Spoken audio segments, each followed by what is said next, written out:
Welcome to Hats On. Hi, welcome to Hats On. I'm Laia, and this podcast is about the full lives of women, not just the career chapter, everything. My guest today is a physicist, which is already one of those words that makes half of the room lean in and the other half quietly feel like, ooh, they are back in the classroom where maybe they didn't quite belong. But stay with me because what she actually does is extraordinary and she is very good at making make sense. She's a postdoctoral researcher studying how cells fail in type diabetes 2, using a combination of techniques that I will ask her to explain properly because I'm genuinely curious. She chairs the Marie Curie Alumni Association in Sweden, where she now lives, a country she moved to for her research. She is a serious meditator, and she has made a deliberate, considerate decision not to have children, a choice she is willing to talk about, which I think matters. She describes herself as someone who is always looking for something new that excites her enough to understand it deeply. That is exactly the kind of person I wanted on this podcast. Welcome, Marta. Thank you very much, Laia, for this warm welcome and for inviting me to the podcast, of course. Looking forward. Let's start with the science. Let's start from the beginning because I want to understand what you actually do. And I think our listeners will do too. You study cellular dysfunction in type 2 diabetes. In your own words, what does that mean? Exactly. Diabetes is a metabolical disease, and there are two main types. The type 1, that is mainly caused by a genetic disorder or genetic imbalances, and then the type 2, that is more related with lifestyle. However, it's not well understood how this disease progress. So what I'm trying to do is to understand why at certain point in our life, because we do or we don't do sports, because we eat a lot of sugar or we don't eat a lot of sugar, our cells in the pancreas, that are the pancreatic cells, that their function basically to regulate our sugar in the blood, start failing on their function. So we have different types of cells, but I think that for understanding what I'm doing, we need to understand two of these types. That is alpha cells, when we have very low glucose in our blood, so very low sugar, meaning very low energy, the alpha cells will increase the amount of glucose in our blood. And when we have a lot of glucose in our blood, when we eat a lot of candy, for example, beta cells are the ones who will secrete a certain hormone called insulin in order to put the sugar down in normal levels. Wow. That's put it really and easy to understand. I was able to follow through, so thank you for that. But actually, I want to go a little deeper. So you use something I read called high throughput electrophysiological measurement. So really complicated work coupled with transcriptomics. Can you help me understand what does it mean in practice? What are you actually doing in the lab? Of course, let's go to the physiology to understand a little bit. Before I said that these two types of cells are secreting hormones. So, in order to secrete, cells need to exchange ions between in and out. So, a cell basically is like a compartment, a box that has a membrane, and this membrane can pass things through. And this is how the cell communicate with the exterior.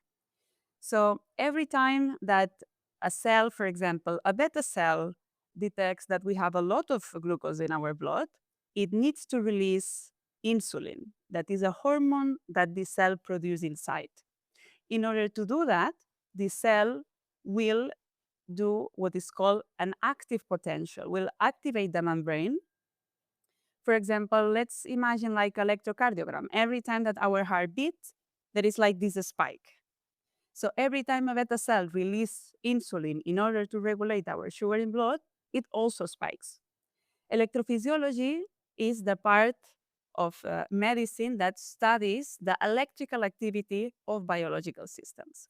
So the first part of my work is to characterize, to measure the electrocardiograms of pancreatic cells. And then it comes the second part, transcriptomics. To explain that, we have to imagine that the cell is like a little company, and it needs to do some work. So, in order to do this work, it needs some instructions. This is our DNA, and all our cells have these instructions in the nucleus part of the cell, the inner part of the cell. But this information needs to go outside of the nucleus in the cytoplasm in order to inform the workers what they need to do. This part is that the cell will copy part of our DNA in what is called messenger and RNA, and will move this molecule to outside the nucleus to the cytoplasm. And there will be translated into proteins. The proteins are the workers of the cell. So what I'm measuring is how much of these instructions are present in the cell. Why that is important? Because I want to correlate which are the instructions missing that make the cells not work properly. And this is what I do in the lab. Wow, it's fascinating, and it's really interesting how everything is connected, and how it's, like you said, like a proper company in our own body, making it everything work together. I'm curious why type 2 diabetes specifically. What drew you to this particular question of everything in physics, biology that you can have? There's a lot of things that we don't understand about how our body parts communicate with themselves. In the past, we have been studying like our organs or systems in our body very separately. For example, the brain, the heart, the pancreas, the intestines, the muscles, the bones. And more we are advancing to trying to complement the information that we have in all these systems in order to better understand how they affect each other. So diabetes is a good example of that. It's a metabolic disease that can affect not only your pancreas, but also your heart, your liver, and even your brain. So for me, going through such a complex disease and trying to elucidate or put some light on one of the big questions were super excited. And on top of that, I have to say that my father has type 2 diabetes. So there is an extra motivation to understand it more. Definitely, it makes it even more personal. I wasn't aware how complex it was. Fascinating. And I've read somewhere that you always said that you want to look for something new that excites you enough to understand it deeply. What does it actually feel like being in the middle of the problem, like you're currently studying, and you don't really get to understand it all completely? So, how does it feel for you? I will say that research is a little bit about that. You want to understand deeply the things that you are working on in order to make hypotheses that later on you will be able to prove performing some kind of experiments. If I have to be completely honest, 80% of my job is handling frustration because 80% of the time I don't understand what is happening. But this is the key. As long as I don't understand, there is something new that is worth exploring. So I really like the opportunity that my job gives me in order to every day troubleshoot, every day understand more things and have this continue learning process that makes me, I would say, more competitive, but also more flexible and more empathic to others and to myself also. It's an interesting process to go through in your brain in order to get that. So, so interesting. And you don't just do this research, so you also teach it, share it, advocate for the people actually doing it, which brings me to the Marie Curie Association and what you do there. So you said that sharing knowledge is a way to know yourself, and that's such an interesting framing in a way that maybe most people would say that you share knowledge to teach others, but you frame it differently. So what do you mean by that? Maybe let's start with the Marie Curie Association and explain a little bit what it is about. So when I moved to Sweden for my postdoc. And when I arrived in August 2022, And the Marie Curie postdoctoral fellow deadline was in 14, 15 September. So I spent 1 month just writing the application. I was only doing that. That was super interesting in order to get familiar with the project, to discuss the details with my PI supervisor, and to get more familiar with the timings, with the challenges, the risk of the projects. And then on February, I was awarded this grant. So the Marie Curie Alumni Association basically is the alumni association that gathers all the people that has been granted any kind of fellowships related with the Marie Curie actions that are a part of the European Union Research and Innovation Plan to promote mobility inside Europe and globally. So I always have enjoy networking. If I work, I call it networking. If I am with my friends, I call like social activities, isn't it? So I got really excited about the association because the pillars that they support basically is networking, career development, and science policy were a big interest for me. So I get engaged. I went to the annual conference 2 years ago. And then I met amazing people. And most important for me, amazing people from other fields. Because as a researcher, it's very easy to go deep in your rabbit hole and only communicate with people that know exactly what you're doing. And it's really nice to gather, to meet people of the scientific world, but working in very different areas. And not only in science or life science as I do, but in anthropology, sociology, psychology, architecture, engineering, a lot of things. So for me, these kind of environments are really rich. It opened my mind a lot. And I think that this relates with the second part of the question. That is why I think that when I explain things or I teach things, I get to know myself better. I think that everyone is constantly evolving, and I don't explain in the same way the same things as 5, 10 years ago. So every time that I explain something, I take a look at myself and see, okay, have you been pedagogical enough? Have you been kind enough when you have explained that? Also, in my field, supervising students is a big thing, and we have a lot of stress daily. So for me, it's really important to take care of this kind of relationship because implicitly there is a hierarchy. I have more power than them most of the time. So I try always to take care of that, to be aware of how I'm communicating, how I'm explaining, to communicate my expectations about the project, about the results, in order to reduce unnecessary stress. Because I know that they will be very stressed no matter what, because this is part of the job. But yeah, removing necessary stress, I will say, is part of the goal of being aware of this teaching and how I teach and how I learn about myself while teaching. Wow. And you just mentioned it like it's super easy, but the Marie Curie is one of the toughest fellowships to be awarded. So you just touch it like in a month, I got it, but it's definitely not that easy. And I know how competitive it is. And you're mentioning stress as well. So, how do you manage this competitive environment, this stress environment that you are talking about, not only for the people around you, but as well for yourself? I will say that the fast answer is that I take my mental health very seriously. I've been in therapy for more than 15 years now. So, in a very young age, when I was around 15, I saw that they're part of how I was.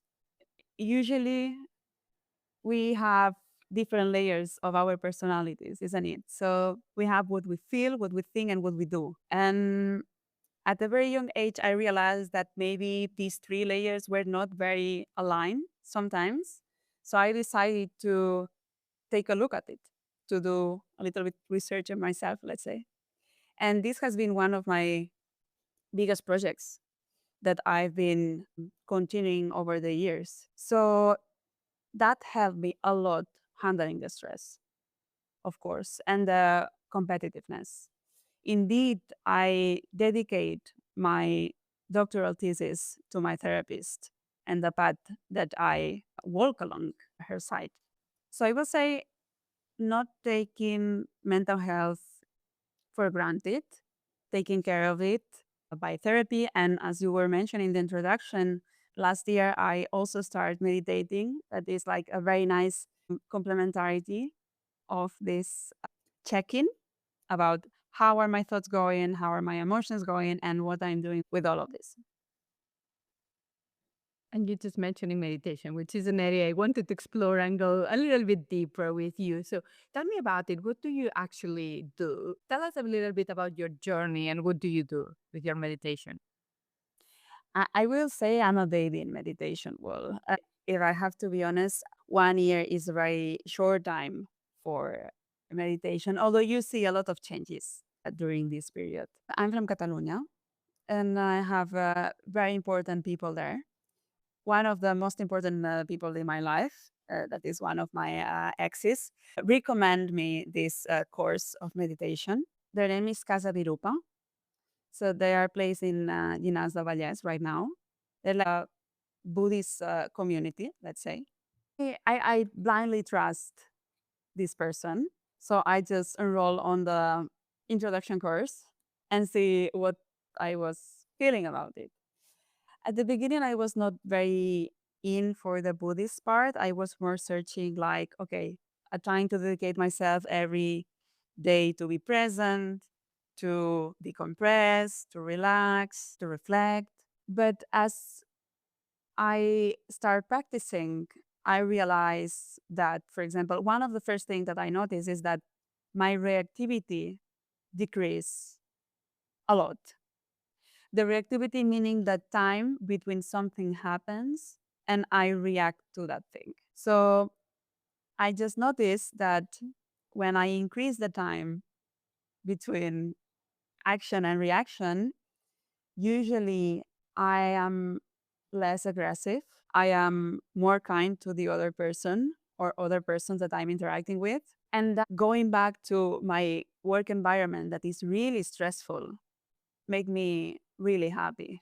So I put that in a very valuable place to continue working on decreasing my reactivity, on gaining more perspective on things, reducing how egocentric I am.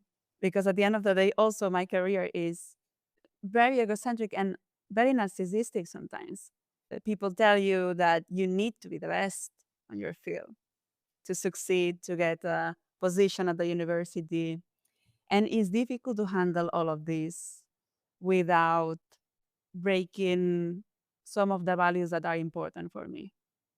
So I think that meditation helped me staying on this window when more or less I can manage before I react.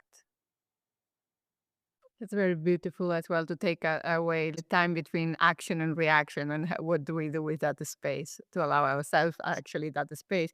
And how do you actually do it in practice? So, do you do it with breathing? So, can you, if for someone new, as you said, you're in the baby steps of your meditation journey, someone who doesn't know a lot about meditation, tell us a little bit on this 1 year. What has it been for you in practice? Yes, I was very happy to be in the course because I was guided. I didn't need to think about the audios or the exercises or how to do it. And that helped me a lot because I'm very good following instructions. First, I started with relaxation exercises just to build the habit to, for 10 minutes every day, do something more or less in the same time of the day. For example, at the beginning was before going to sleep.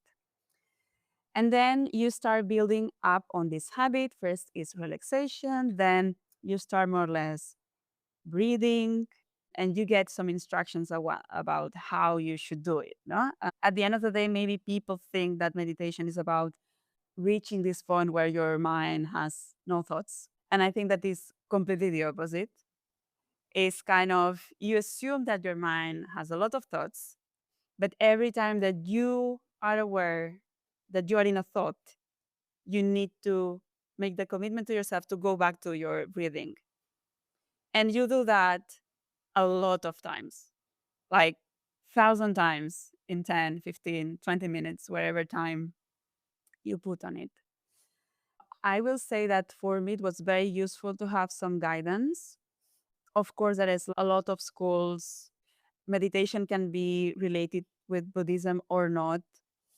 Although I think that I appreciate their focus on being less egocentric, that maybe without the Buddhist part of it, you would only have the mindfulness part that is about how to be more productive, how to be better, how to be more relaxed.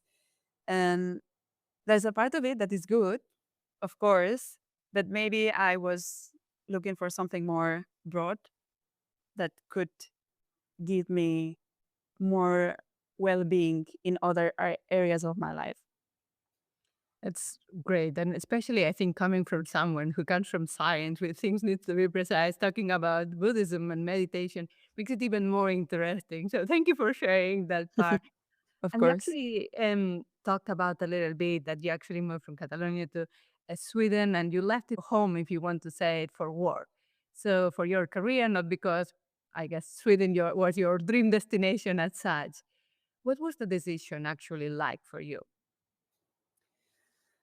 I did my PhD in Barcelona, and when I finished it, I was really close to the burnout, I would say. As a lot of people in research, you have been working in a very specific part of a field for years, long hours, a lot of frustration, and the last thing that you want to do is to continue in this path. So at the beginning, I searched for some opportunities outside of academia, and I find a couple of them. But after the interviews, and even I had a yes from one of the companies that I was interviewing for, I realized that I wanted to give a second shot to research. I think my PhD was a tough one. My supervisor was and is a great scientist, but also he pushed you a lot, maybe in a not good ways sometimes. And also the funding that I had in my PhD lab, although a lot for the average in Spain, I would say, it was quite low. And I spent a lot of my time fixing things that basically just needed money. I got this opportunity to move to Sweden, a country that invests a lot on research, both from the public side and from the private side, where the installations, the facilities are new, are designed for this purpose, cutting edge technology, instrumentation. So there was a part of me that I wanted to see what I could do with the best of the best, with money, with instrumentation, and with time and some freedom to pursue my projects. Sweden, of course, for the weather was not my ideal destination, but there's a part of Sweden that I really appreciate, and I think that this is why I stayed. I mean, now in August will be 4 years that I moved, and is this life work balance and the deep belief that you don't live for work, you work for living. So you just 9 to 5, go there, you do your job, and then you have another thing to do. And people are much less stressed, I will say. Also because economically the society has more muscle. They have, for example, a very good public housing park. So housing is a problem that is more or less solved. Of course, it can always improve. And of course, during these 4 years, the pricing on rent and buying has increased a lot, but still related with the salaries is affordable. I can have, for the first time in my life, an apartment of my own, and it's not a third of my salary. That security give you type of well-being that is difficult to explain. it reduces this kind of background anxiety that you have, that a part of your job you have to manage a lot of things that will come, electricity bill, rent, finish of the contract, all these kind of things. So it was not my ideal destination on weather, but it was kind of my ideal destination on work and on lifestyle, I would say. Although, being honest, it was super hard to integrate. This still is, but the first year was crazy.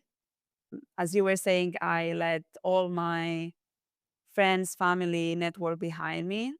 I just came here with 3 suitcases, and it was great, but it was hard.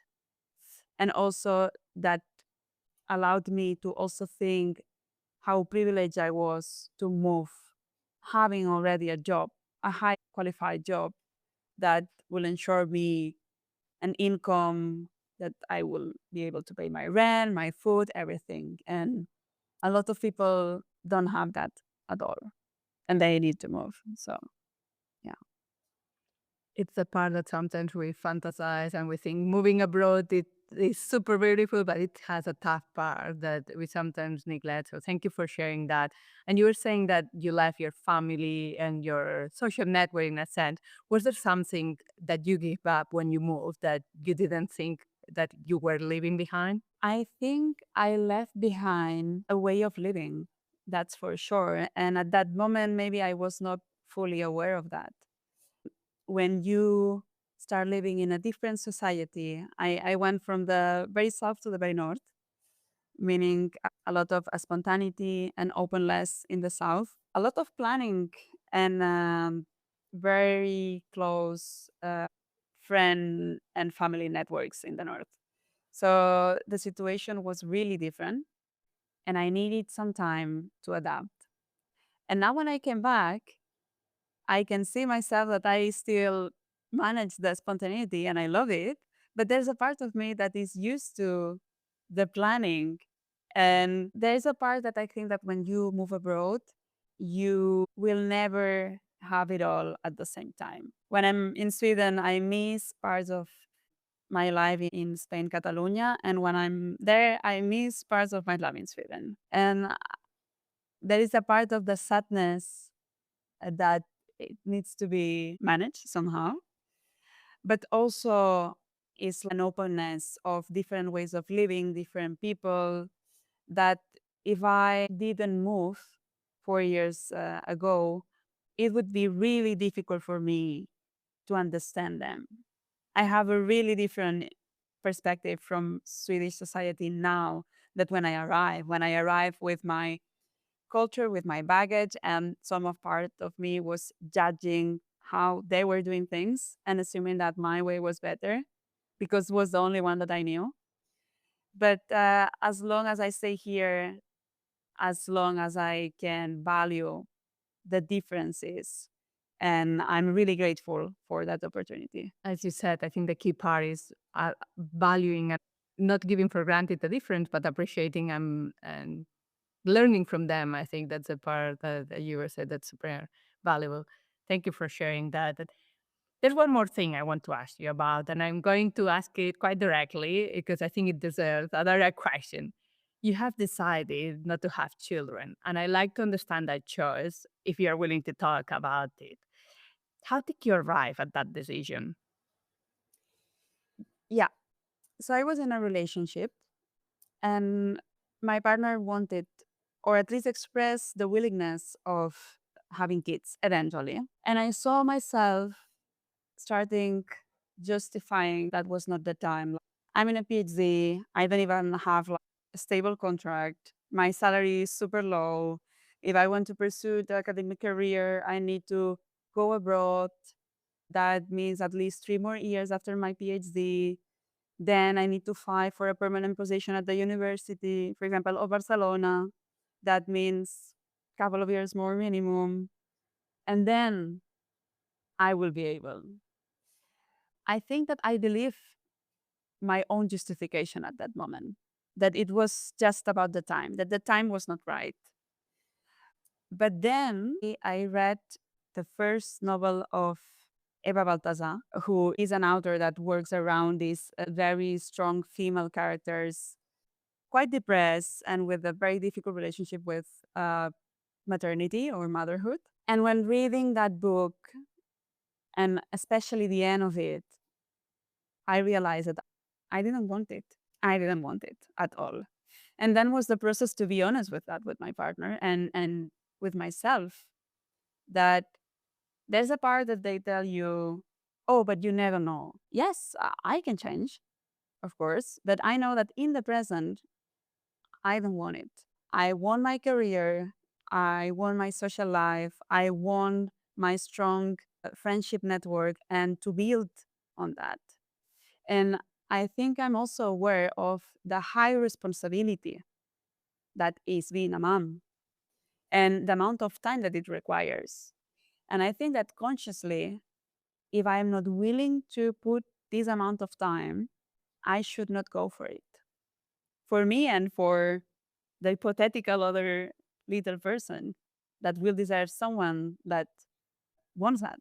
Yeah, it was like a journey, but now I think that was, I don't know, 2018, 17 that I realized that. And for the moment, it didn't move. So I don't think it will move. And I'm super calm with my decision. I don't think I'm missing anything. Of course, I'm missing a whole experience. And I can see it around with my friends that they are having kids and that I completely love all of them. But I can also see that they had something that I didn't have. That was this willingness of going to this project. Yeah, I would say that my project goes in another direction.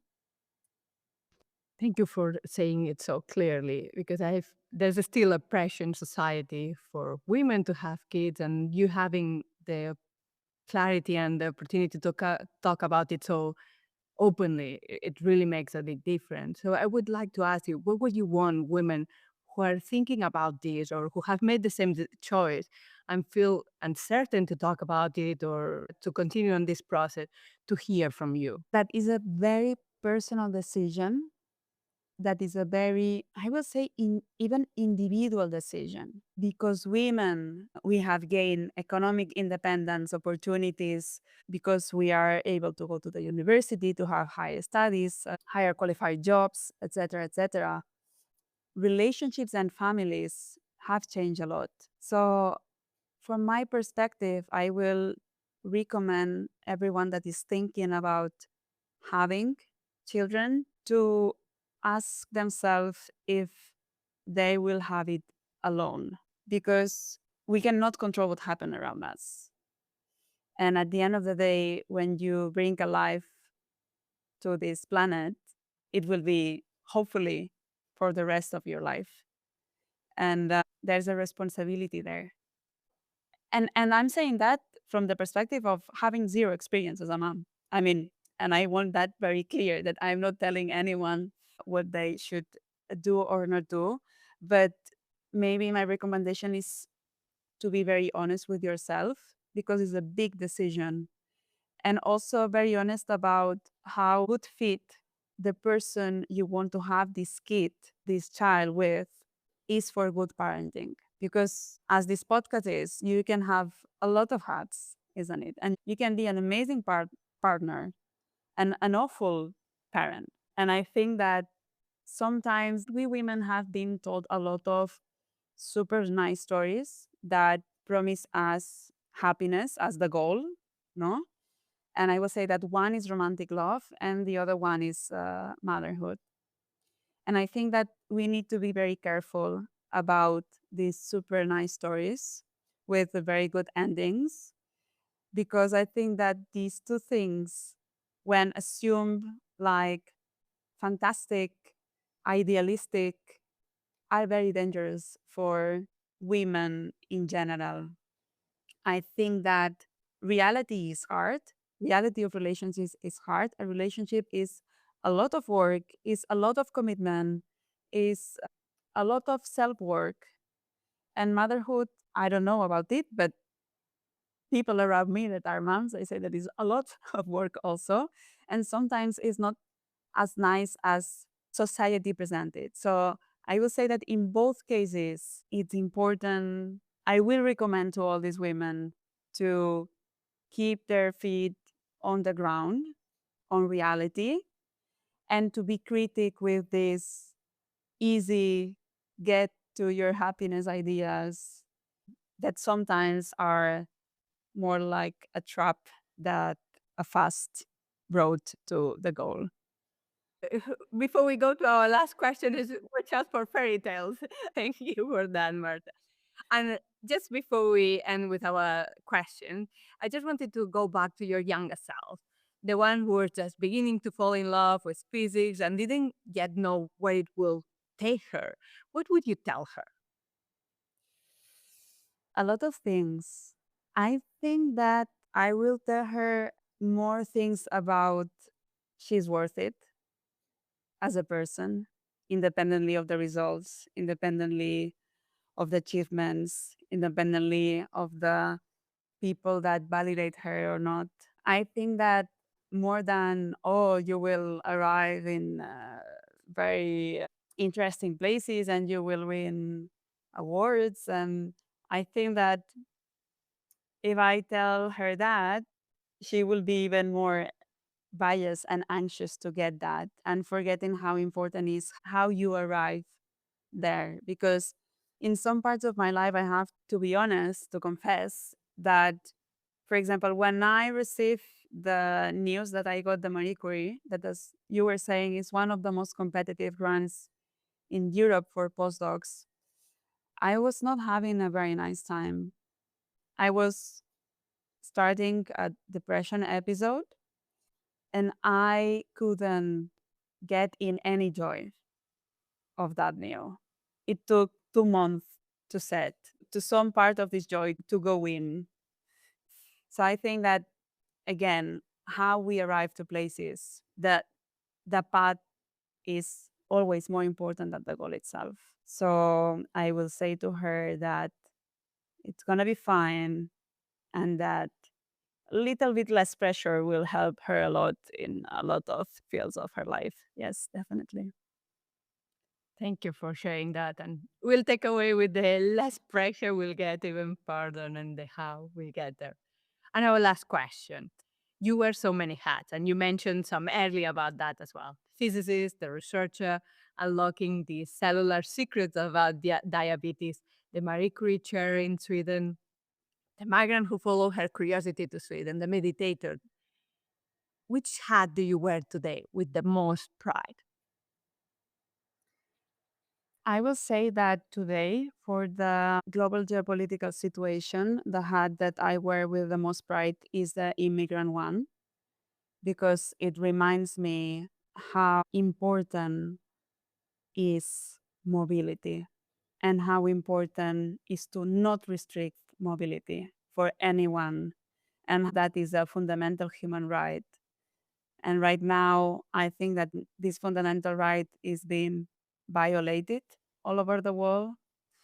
And also, we Europeans, we need to work on that, because I can see, for example, here in Sweden, there is a lot of race of the hate speech about immigration and how bad is immigration, how bad is the different, and how the different will destroy our way of living somehow.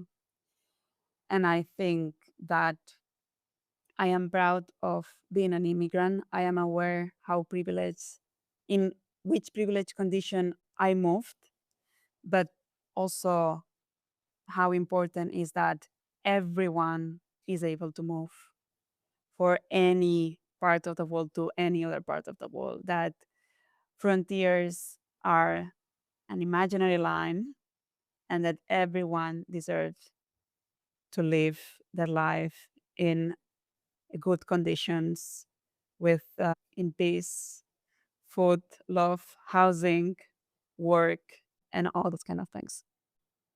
It's super powerful way to end it. Thank you, Marta. Thank you for the science, for the practice, for the honesty about the life you've chosen, and for the reminder that going deep is always worth it in whatever direction you choose to point yourself. To everyone listening, I hope something in this conversation sparked something for you. Maybe it was something about what we still don't understand about the human body. Maybe it was the meditation question, the part about what you find when you actually sit still. Maybe it was something about designing a life on your own terms without apology. Whatever it was, I'm glad it landed. Hats on. Until next time.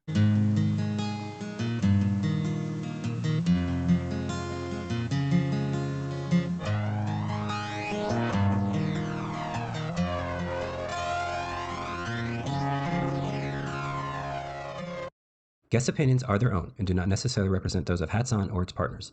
This podcast is not a substitute for professional advice.